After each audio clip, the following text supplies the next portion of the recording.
राम राम जी दोस्तों, कैसे हैं आप सब। उम्मीद है आप सब बहुत अच्छे से होंगे, स्वस्थ होंगे और जहाँ कहीं भी होंगे सुरक्षित से होंगे।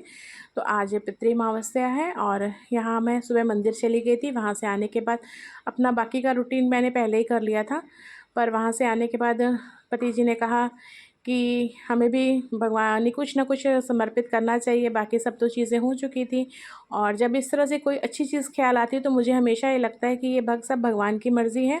उन्होंने ही हमें इंडिकेशन दिया है कि आप कुछ ऐसा कीजिए, क्योंकि ख़राब चीज़ें तो हम कहीं से भी सीख लेते हैं, पर अच्छी भावना और अच्छी चीज़ें परमात्मा की कृपा से ही आती हैं। तो बस उसके बाद मैं लग गई खीर पूड़ी, नहा धो के आई। पहले किचन साफ़ किया, उसके बाद नहा धो के आई तो मैंने खीर और पूड़ी बनाया है। आ चुकी हूँ। सुबह से कुछ खाया नहीं था तो सुबह ही लिया था, लेकिन तो बस मैं भी आ रही हूँ नहाकर। आज के दिन मुझे 2 बार नहाना पड़ा है। आज अमावस्या तिथि है और पूड़ी खीर बनाने जा रही हूँ। लेट हो गया है, सुबह मंदिर वगैरह चले गए थे हम लोग।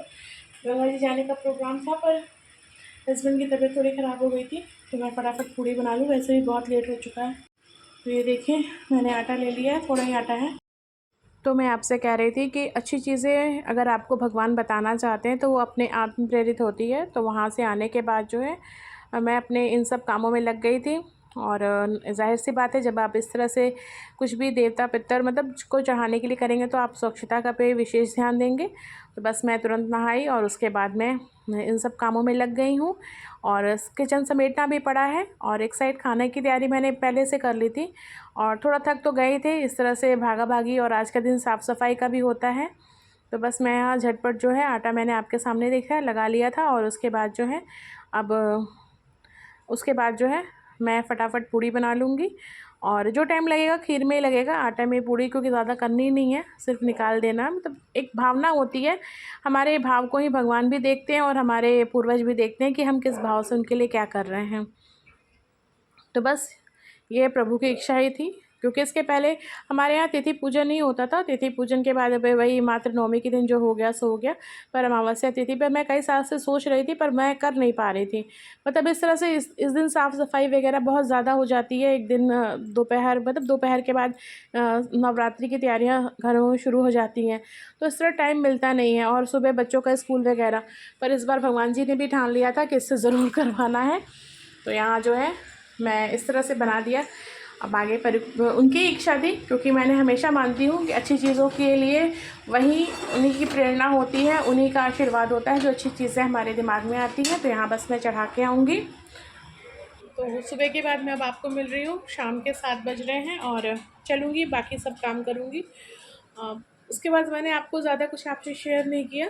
पूड़ी और खीर मतलब चढ़ाने के बाद तबीयत बहुत सुस्त हो गई थी सुबह से ही। मतलब मैं नॉन स्टॉप लगी हुई थी और टाइम भी काफ़ी अधिक हो गया था। मंदिर चली गई थी और फिर वहाँ से आने के बाद जो है तुरंत ये सब में फिर कुछ काम ऐसा मैं हो गया था कि फिर मुझे दोबारा से किचन साफ़ करना पड़ा। छोटे बहुत बर्तन थे, तो उन्हें करने के बाद जो है तो इन्हीं सब चीज़ों में लगी रह गई और करते करते काफ़ी लेट हो गया। तो चलिए अब मैं चलती हूँ, आगे जैसा जो भी करूँगी आपसे शेयर कर रही हूँ। और कल से तो नवरात्रि स्टार्ट हो जाएगी और आज का दिन सभी के यहाँ बहुत भागो भागो वाला रहता है। घर में दिन भर काम रहता है, साफ़ सफाई वगैरह। मैंने आज कर्टन्स कुछ भी चेंज नहीं किया, कल करूँगी, धुलने के लिए निकालूँगी। तो बस अभी मैं आई हूँ और अभी शाम के बर्तन भी नहीं धुले, बैठी हुई थी, सुस्ती से पड़ी हुई थी। सबसे पहले चाय बैठाऊँ। अभी मैं चाय बोलकर कंप्लीट ही कर पाती तब तक बिटिया रानी आ गई थी और उनकी फरमाइशें शुरू हो गई थी। उन्हें भी कुछ चटर पटर खाना था और जिसकी वो फरमाइश कर रही थी कि आप बना दीजिए, नहीं तो कल से नवरात्रि स्टार्ट हो जाएंगे तो सब चीज़ बननी बंद हो जाएंगी, चाउमीन वगैरह जो भी चीज़ें नहीं मन है। तो मैंने कहा पहले मैं बर्तन धुल लूँ, क्योंकि बर्तन पड़े हुए थे, और उसके बाद मैं पीऊँगी तसल्ली वाली चाय।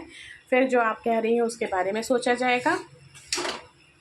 अच्छा, आप जो है कभी बच्चों से कोई कमिटमेंट कह के पलट नहीं सकते हो। मैंने कह दिया कि हाँ ठीक है, चाय पीने के बाद सोचूंगी, तो जब तक वो चीज़ बनी नहीं तब तक वो मानी नहीं।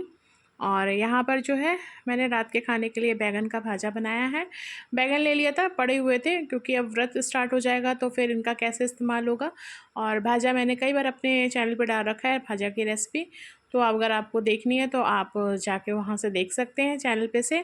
और यहाँ बस यही सिंपल सा डिनर होगा, भाजा रोटी और सुबह की बची हुई खीर थी। तो फ्रेंड्स ये व्लॉग मेरा यहीं तक है।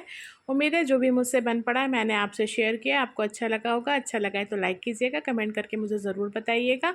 और नए दोस्त जो भी मेरे चैनल पे पहली बार आए, चैनल को सब्सक्राइब कीजिएगा, बेल आइकन को प्रेस कीजिएगा। आपके साथ की मुझे बहुत आवश्यकता है और अपना साथ आप मुझे ज़रूर दीजिएगा। तो फिर मिलती हूँ मैं आपसे नए ब्लॉग में, नई ऊर्जा, नए उत्साह के साथ।